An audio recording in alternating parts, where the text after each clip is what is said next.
Good morning and welcome to your Farm and Home Show. I'm Kristi Shive, and this morning we're visiting with Kelly Burgess. She's the Allen County Family and Consumer Sciences Agent. Good morning, Kelly.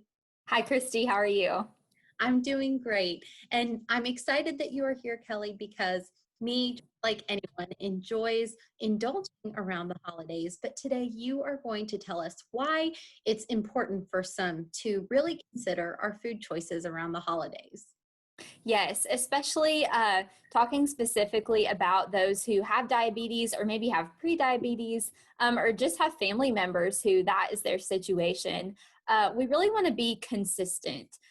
So it might seem like our eating patterns around the holidays are going to be completely thrown off and changed drastically. But really with health or with this condition specifically, we want our holiday eating to be as close to our normal eating as possible. Not only because of blood sugar management, but also it will keep you feeling well and just keep you on the right path and prevent those complications from beginning or starting during a holiday season. Now, Kelly, how do I eat well, or how does anyone eat well at these social gatherings? Because it can be really hard. Yes, it definitely can, especially if you're trying to think about counting carbohydrates. That can be really challenging when you don't know all the ingredients in a dish.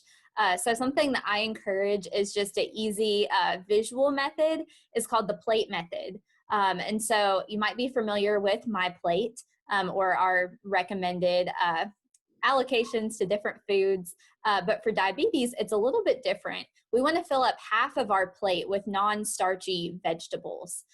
So that's really one of the keys. And then the other half being grains and protein, and then our fruit and our dairy on the side. We still get plenty of carbohydrates that way, but it's a little bit more balanced and keeps those carb levels in check without having to physically count things. And also, you'll notice I said plate method. So that's one of my strategies is when you do attend a party, instead of grazing or grabbing a little bit of this, a little bit of that, it's really best if you can build your plate and stick to it, because when you see the total amount of food, it helps you feel more satisfied and it's easier to keep track of too. Now, Kelly, do people need to avoid all carbohydrates, and how do they make healthy choices? Sure. So it's definitely not advised to avoid all carbohydrates, but this is where we want to be consistent. So if you do know your numbers and you're normally aiming for 60 grams of carbohydrate in a meal, try and stick with that same level even during a holiday social gathering. If you know that there's going to be dessert served, maybe you have a little bit less carbohydrates during your meal to allow you to still eat dessert and fit within that normal level. But we can make healthier choices, of course. Things like fruit and whole grains or even starchy vegetables are healthy sources of carbohydrates rather than those added and refined sugars. Now, other than what we eat, are there other things that people can do to keep their diabetes in check? Of course. Exercise is one of the top things. Even just taking a quick 10-minute walk after a meal really helps your blood sugar drop back down from that high level to more of a normal level. So it helps that management be more consistent throughout the day. And also don't skip meals.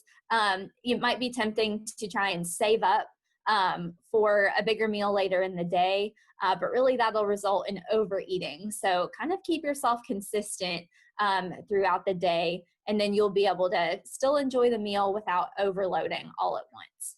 Wow, Kelly, thank you so much for such good information.